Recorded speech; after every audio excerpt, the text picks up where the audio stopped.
성경 말씀 마태복음 21장 23절로 32절까지 말씀 교독해 올립니다. 예수께서 성전에 들어가 가르치실 때 대제사장들과 백성의 장로들이 나와 이르되 내가 무슨 권위로 이런 일을 하느냐, 또 누가 이 권위를 주었느냐? 나도 한 말을 너에게 물으리니 너희가 대답하면 나도 무슨 권위로 이런 일을 하는지 이르리라. 요한의 세례가 어디로부터 왔느냐? 하늘로부터냐? 사람으로부터냐? 그들이 서로 의논하여 이르되 만일 하늘로부터라 하면 어찌하여 그를 믿지 아니하였느냐 할 것이요, 사람으로부터라 하면 모든 사람이 요한을 선지자로 여기니 백성이 무섭다 하여 예수께 대답하여 이르되 우리가 알지 못하노라 하니 예수께서 이르시되 나도 무슨 권위로 이런 일을 하는지 너희에게 이르지 아니하리라. 그러나 너희 생각에는 어떠하냐? 어떤 사람에게 두 아들이 있는데 맏아들에게 가서 이르되 얘 오늘 포도원에 가서 일하라 하니 대답하여 이르되 아버지 가겠나이다 하더니 가지 아니하고 둘째 아들에게 가서 너와 그가 같이 말하니 대답하여 이르되 실소이다 하였다가 그 위에 뉘우치고 갔으니 그 둘 중에 누가 아버지의 뜻대로 하였느냐? 이르되 둘째 아들이니이다. 예수께서 그들에게 이르시되 내가 진실로 너희에게 이르노니 세리들과 장녀들이 너희보다 먼저 하나님의 나라에 들어가리라. 요한의 의도로 너희에게 왔거늘 너희는 그를 믿지 아니하였으되 세리와 창녀는 믿었으며 너희는 이것을 보고도 끝내 뉘우쳐 믿지 아니하였도다. 아멘. 오늘도 살아계신 하나님 안에서 은혜로운 하루 되시기를 간절히 소망합니다. 때로는 우리가 예수님을 믿는다라고 하는 것이 우리 삶에 굉장히 도전적인 사건일 때가 있습니다. 예수님께서 우리에게 보여주시는 바가 사실은 굉장히 개혁적이고 본질적인 질문들을 우리에게 하시기 때문입니다. 여러분 어떠십니까? 교회 생활을 하면서 우리가 예수님을 그대로, 예수님 말씀 그대로 믿고 살아가는 것이 여러분 우리 마음 가운데 순탄하게 되어지던가요? 만일 그렇다라고 한다면 여러분은 성령 충만한 제자의 도를 걷고 계신 것일 겁니다. 그런데 우리가 자꾸 예수님의 이 말씀과 도전 가운데에 뭔가 부대낌이 발생하고 있다면 우리가 내려놓지 못하고 있는 이 나의 어떤 이 나의 주인됨, 나의 권위에 집착하게 되어진 일들이 분명히 적지 않음을 우리는 기억해야 합니다. 예수님께서 어저께 말씀을 통해서 예루살렘과 그 성전의 한복판에서 이 본질을 외치셨죠. 하나님 앞에서 이 성전이라고 하는 것이, 예배라고 하는 것이 어떻게 세워져야 가며 어떻게 운영되어져 가야 하냐라고 하는 것이었습니다. 결과적으로 그것은 예수님의 저주 앞에 놓여지게 되었고 제자들 앞에서 주님께서 그 주님의 판단을 말씀을 하셨죠. 예수님이 메시아 되신다라고 하는 건, 예수님이 구원자 되신다라고 하는 것은 무엇이 빛이고 무엇이 어둠인지, 무엇이 하나님께 속한 것이고 무엇이 하나님께 속한 것이 아닌 것인지를 분명히 드러내십니다. 그리고 이것은 경고가 되기도 하죠.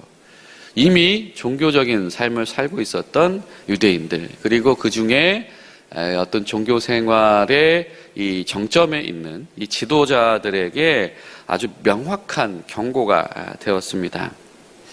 예수님이 이 말씀이 얼마나 이 도전적으로 느껴졌는지 우리가 이 마태복음 21장부터 읽기 시작을 하면 아주 돌아가면서 예수님을 다 찾아옵니다. 이 유대교의 지도자라고 하는 인물들이 다 찾아오지요. 오늘 말씀 속에서는 이 제사장과 이 장로의 무리들이 예수님을 찾아와서 논쟁을 벌입니다. 그리고 이어지는 이야기들에서는 바리새인과 헤롯 당원들이 예수님께 찾아오고요. 그 다음 비유에서는 사두개인들이 예수님 앞에 찾아와서 이 부활 문제로 논쟁을 벌이고, 그 다음에는 율법학자들이 찾아와서 예수님 앞에 무엇이 큰 계명이냐라고 하며 이 도전을 하기 시작을 합니다. 이 바리새인들과 이 헤롯 당원은 세금 문제로 예수님을 도전을 하였죠. 그러니까 이 제사장 그리고 장로들, 이 장로들이라고 하는 사람들은 아마 이 공회의 일원들이었을 겁니다.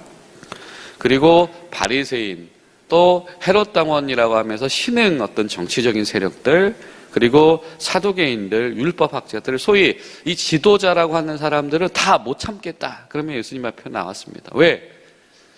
내 자존심에 상처를 주니까, 내 권위를 흔들어 놓으니까, 내가 예전만큼 못하게 만들어버리니까 이것을 조금도 용납하지 못하더라라고 하는 것이죠.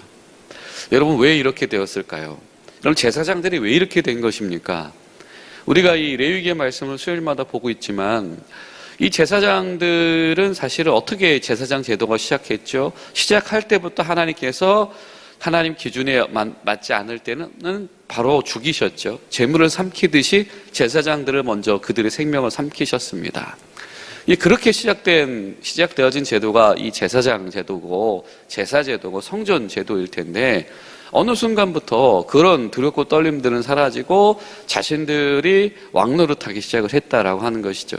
자신들의 편의를 위해서, 유익을 위해서는 조금도 양보할 생각이 없는 이들이 되어져 버렸다. 소위 기득권들이 되어져 버렸다. 바리새인들이 기득권들이 되어져 버리자 그들의 어떤 경건주의는 아주 외식하는 모습이 되어져 버렸습니다.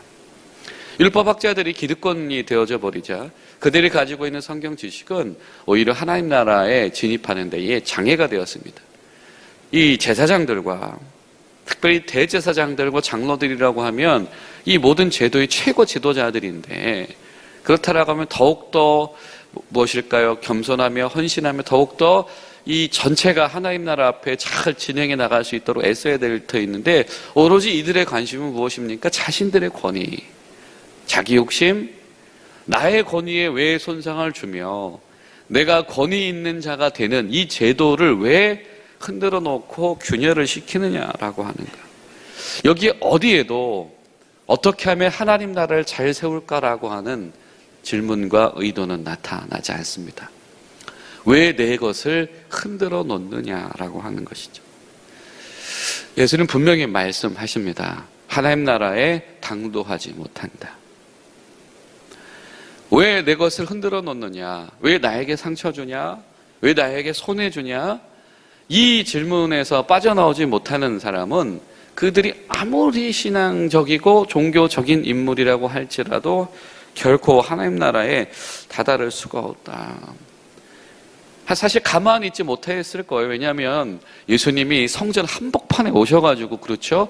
다 둘러 엎으시고, 하시고, 그리고 사람들 앞에서 말씀하시고, 병자 고치시고, 그러니까 가만히 있을 수 없지요. 가만히 있을 수 없는 상황을 주님께서 끌어내셨습니다. 어떻게 보면 주님이 주신 마지막 기회였을 겁니다.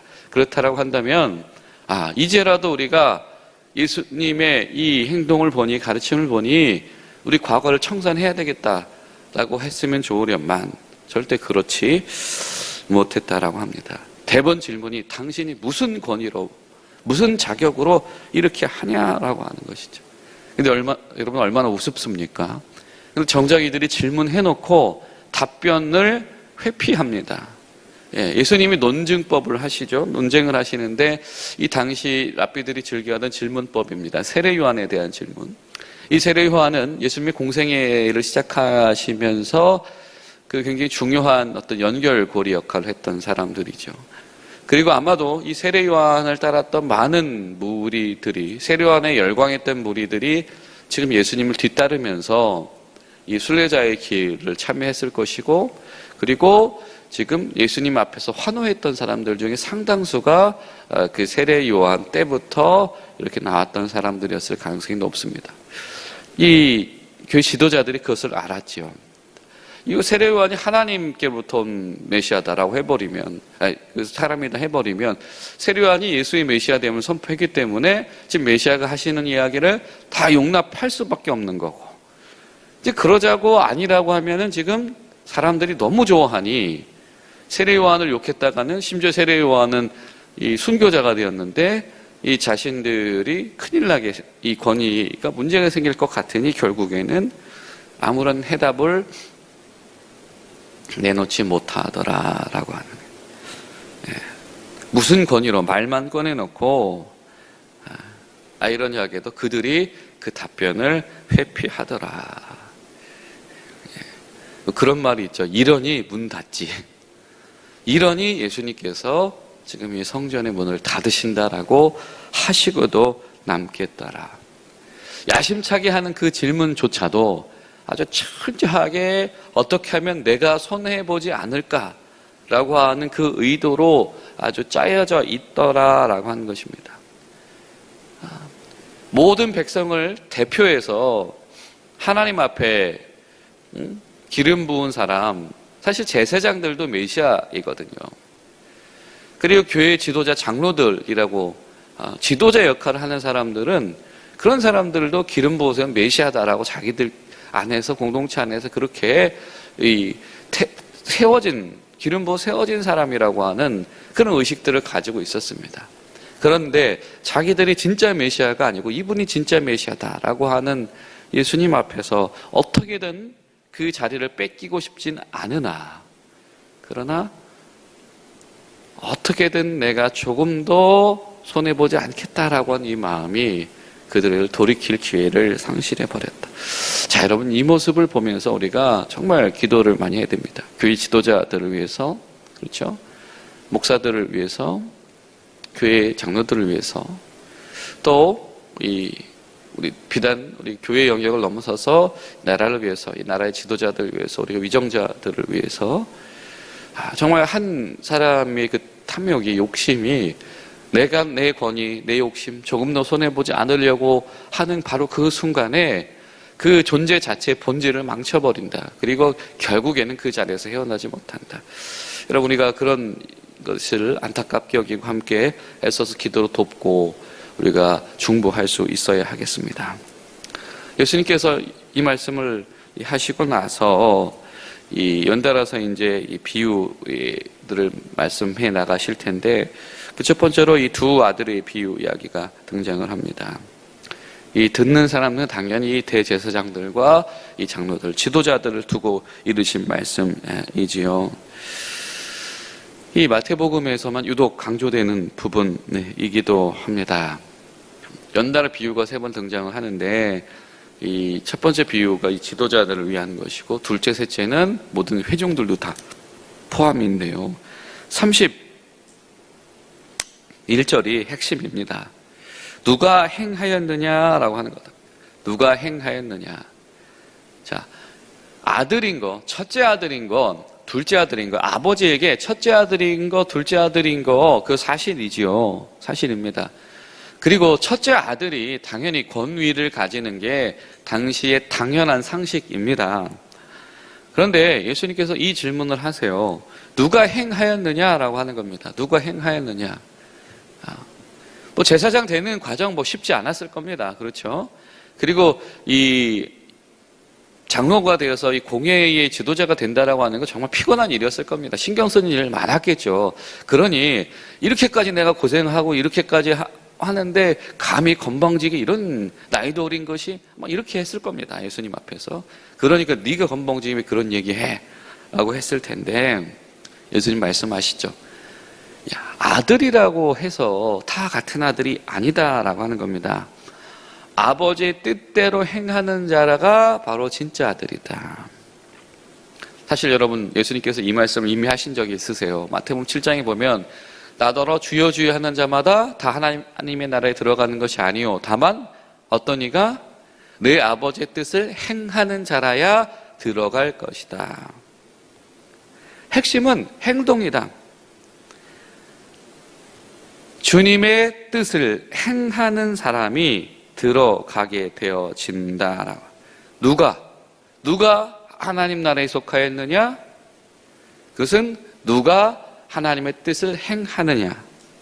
그 행함이, 하나님 앞에 순종함이 하나님 나라에 들어가는 그 기준이 되어진다. 이거 굉장히 충격적인 선언을 예수님께서 하고 계십니다. 너희보다, 이 대제사장과 이 장로들보다 누가 먼저 들어간대요? 세리와 창녀들과 같은 죄인들이 먼저 들어간다. 근데 여러분 32절을 보면 그들은 돌이켰는데 너희는 돌이키지 않았다라고 말씀하십니다. 그리고 뒤에 나오는 이 비유들의 맥락을 보면 사실은 이들은 결국에는 들어가지 못하는 자들이 되거든요. 이게 굉장히 이 통상적인 유대인들이 납득하기 어려운 선언입니다. 여러분 어쩌면 우리에게 이미 굉장히 굳어져서 그냥 우리가 상식이라고 여기는 것이 우리가 너무 자연스럽다고 그리고 너무 그것이 그냥 당연하다고 여기는 그 질문과 그 확신에 대하여서 예수님께서 반증을 하실 수가 있습니다. 여러분, 예수님이 주인 되시는 것, 예수님이 내 삶의 주인 되셔서 내 권위를, 내 자존심을, 내 삶의 이익을 내려놓게 하는 것을 우리가 조금도 용납하지 못한다라고 한다면 대제사장이 되기까지 그렇게 과정을 겪었어도 구원받지 못했을 가능성이 있습니다. 목사가 하나님의 주인 되심을, 예수님의 주인 되심을 용납하지 못한다면 그 목사는 구원받지 못했을 가능성이 있습니다. 교회 중직자들이 예수님이 주인 되심을 인정하지 못하고 주님 앞에서 순종으로 내려놓지 못한다라고 한다면 그는 구원받지 못했을 가능성이 있습니다. 오늘 말씀이 우리에게 그렇게 도전합니다. 진정으로 하나님에게 속한 자라고 한다면 아버지의 뜻을 행하는 자다. 그래서 예수님께서 주인 되심 앞에서는 모든 것을 순종하고 내려놓을 수 있는 자이다라고 하는 것. 사실 이 세리들, 이 창녀들은 상식적으로 모든 이들이 특히 경건한 삶을 지향하는 사람들이라고 한다면 저거 언젠가 심판받을 사람들 이렇게 생각할 겁니다. 저것들 어떡하나, 저것들 어떡하나. 근데 예수님 말씀하시죠. 그들은 하나님 나라에 속할지라도 너희는 속하지 못한다. 여러분 우리가 저 사람들 언제 예수 믿나? 이 시대에 저거 언제 회개하나? 손가락질 하는데 그들은 회개하고 돌아올 수 있을지언정 오히려 주님 앞에 있으면서도 예수님을 주님으로 모시지 못하는 그 종교인들, 그 신앙적인 사람들은 끝내 회심하지 못하며 구원받지 못할 가능성이 있다. 여러분 이것은 굉장히 충격적인 사건이죠. 예수님께서 말씀하십니다. 성전이 세워져 있는 것 가지고 안심하지 말아라. 누가 진정으로 하나님 앞에 예배하는 자인가? 누가 진정으로 하나님 앞에 열매를 내어놓는 자인가? 라고 하는 것입니다. 하나님 나라에 속하지 못한다. 주님 말씀하시죠. 세례 요한이 의의 도로 너에게 왔는데 하나님 나라의 도래를 예고했는데 너희가 그 세례 요한의 권위를 부정하지도 못하면서 그의 이 하나님 나라의 도의 도래 앞에서도 순종하지 않는다라고 한다면 이거는 어떤 영적인 질병을 넘어서서 영적인 사망에 이르게 된 것이다. 타락했다가 돌아올 이들보다 더 심각한 영혼의 질병이 바로 이 영적인 눈이 닫혀져 버린 이 교만의 질병이다라고 하는 것이죠. 여러분 기도하실 때 하나님 내가 이 교회 제도 이 교회 근처에 머무르고 있다라고 해서 나의 영적인 감각과 주님을 향한 나의 순종과 주님을 향한 나의 사랑이 식어지고 그 교만이 내가 나의 삶 가운데 주인 노릇하고 있다라고 한다면 이것을 심각하게 여기게 하시고 예수님 앞에서 다시 한번 나를 제대로 헌신하고 무릎 꿇고 나아갈 수 있도록 도와주시옵소서. 그럼 우리가 이 사순절의 이 본질적인 의미를 되살리면서 그렇게 기도하며 나아가시는 복된 하루 되시기를 예수님의 이름으로 축복합니다. 기도하시겠습니다. 좋으신 하나님, 주님 은혜에 감사하며 사랑에 감사드립니다. 세리와 창녀는 믿을지라도 보고도 끝내 뉘우쳐 돌이키지 못하는 이 교회의 지도자들의 모습이 우리의 모습이 되지 않기를 소망합니다. 이래도 손해볼 수 없고 저래도 손해볼 수 없고 내 권위와 자존심이 상처나는 것은 조금도 용납하지 못하면서 그저 권위만 지키고 싶어하는 이 대제사장의 무리들, 이 장로들의 무리들이 우리의 교만과 다르지 않습니다. 주님 도와주셔서 우리가 참으로 하나님 앞에 주님의 말씀을 듣고 순종하며 행하며 들어가는 자들이 될 수 있도록 도와주시옵소서. 오늘 하루도 우리 중앙교회 성도들의 삶과 가정을 지키시고 보호하여 주시옵소서. 예수님의 이름으로 기도하옵나이다. 아멘.